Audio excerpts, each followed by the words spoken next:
No तर आपण आज बघणार आहोत आणि ऐकणार आहोत गोष्ट उंदीर मामाची टोपी.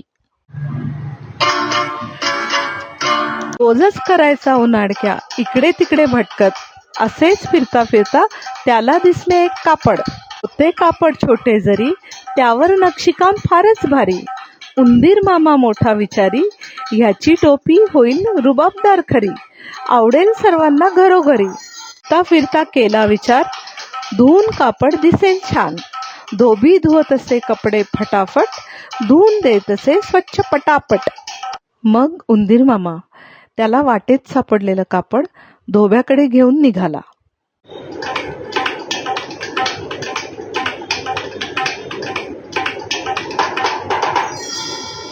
धोब्याकडे पोहोचताच उंदीर मामा विचारे त्याला, धोबी दादा मला कापड धुवून द्या.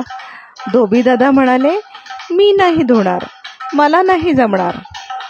हे ऐकून उंदीर मामा हिरमुसला आणि रागाने धोब्याला म्हणाला, माझे कापड धुवून द्या ना, नाहीतर आणीन माझ्या मित्रांची सेना आणि तुमचे कपडे कुरतडून करीन त्यांची दैना. हे ऐकून सुद्धा धोबी त्याच्याकडे दुर्लक्ष करतो आणि आता उंदीर मामा खूप रागवतो आणि म्हणतो, आपल्या देशाचा राजा आहे परिचयाचा माझा, तेव्हा असू द्या लक्षात, 4 सिपाही लाऊंगा, तुमको मार देऊंगा, मैं तमाशा देखूंगा. धोबी दादा घाबरला आणि थोडासा कचरला. तो कापड धुवायला तयार झाला आणि म्हणाला, धुवून तुम्हाला उद्या मिळणार. दुसऱ्या दिवशी स्वच्छ कापड बघता उंदीर मामा आला खुशीत.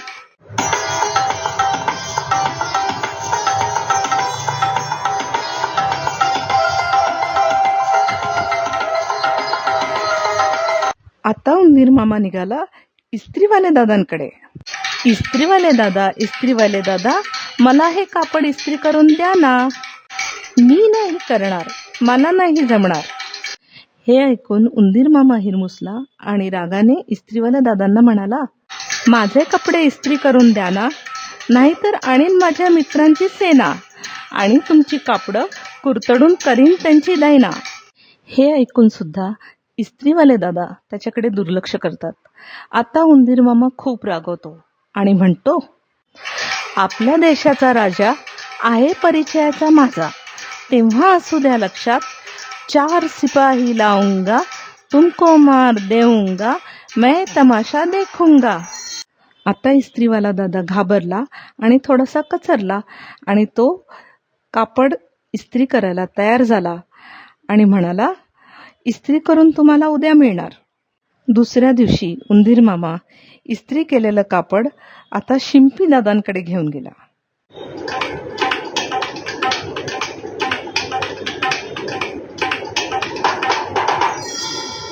तो शिंपीवाल्या दादांना म्हणाला, शिंपीवाले दादा ह्याची मला टोपी शिवून द्या ना. शिंपीवाले दादा म्हणाले, मी नाही शिवणार, मला नाही जमणार. हे ऐकून उंदीर मामा हिरमुसला आणि शिंपीवाल्या दादांना रागाने म्हणाला, मला टोपी शिवून द्या ना, नाहीतर आणीन माझ्या मित्रांची सेना आणि तुमची कापडं कुरतडून करीन त्याची दैना. हे ऐकून सुद्धा शिंपीवाले दादा त्याच्याकडे दुर्लक्ष करतो आणि त्यामुळे उंदीर खूप रागवतो आणि म्हणतो, आपल्या देशाचा राजा आहे परिचयाचा माझा, तेव्हा असू द्या लक्षात, 4 सिपाही लाऊंगा, तुमको मार देऊंगा, मैं तमाशा देखूंगा. शिंपी दादा घाबरला आणि थोडासा कचरला. तो टोपी शिवायला तयार झाला आणि म्हणाला, शिवून तुम्हाला उद्या मिळणार. त्या दिवशी शिवलेली टोपी बघता उंदीर मामा आला खुशीत, पण तरी पण त्याला काहीतरी त्याच्यामध्ये कमी असे वाटायला लागले. तेव्हा तो विचार करू लागला आणि त्याच्या डोक्यात विचार आला की जर या टोपीला गोंडे लावले तर ती खूप सुंदर दिसेल.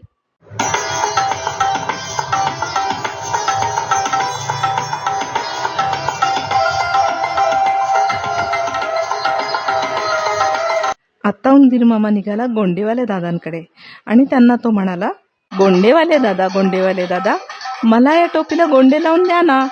गोंडेवाले दादा म्हणाले, मी नाही लावणार, मला नाही जमणार. हे ऐकून उंदीर मामा हिरमुसला आणि गोंडेवाले दादांना रागाने म्हणाला, माझ्या टोपीला गोंडे लावून द्या ना, नाहीतर आणीन माझ्या मित्रांची सेना आणि तुमची गोंडे कुरतडून करीन त्यांची मी दैना.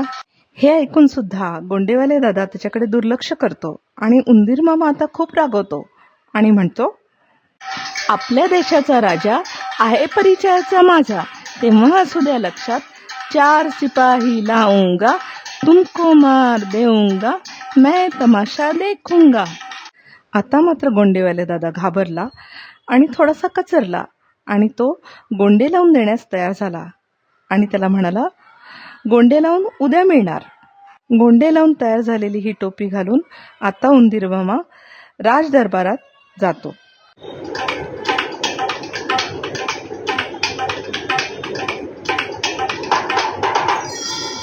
उंदीर मामाला वाटू लागले की आता आपली ही सुंदर टोपी राजाला दाखवावी.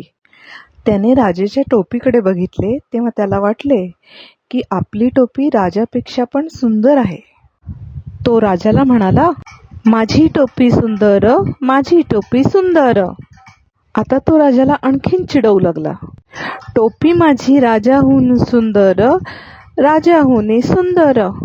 मग राजा शिपायांना म्हणाला, त्वरा करा, उंदीर मामाला ताबडतोब धरा.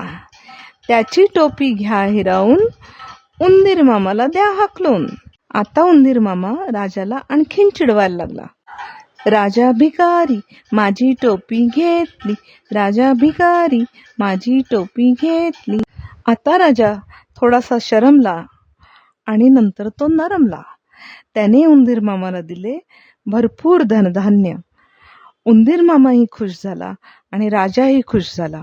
अशा प्रकारे छोट्याशा सापडलेल्या कापडाच्या तुकड्यावर उंदीर मामाने भरपूर संपत्ती मिळवली.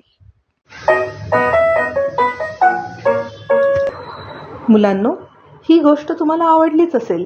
हा व्हिडिओ तुम्ही लाईक करा, तुमच्या मित्रांबरोबर शेअर करा आणि अशाच नवनवीन गोष्टी आम्ही घेऊन येणार आहोत. त्यामुळे हे चॅनल जरूर सबस्क्राईब करा.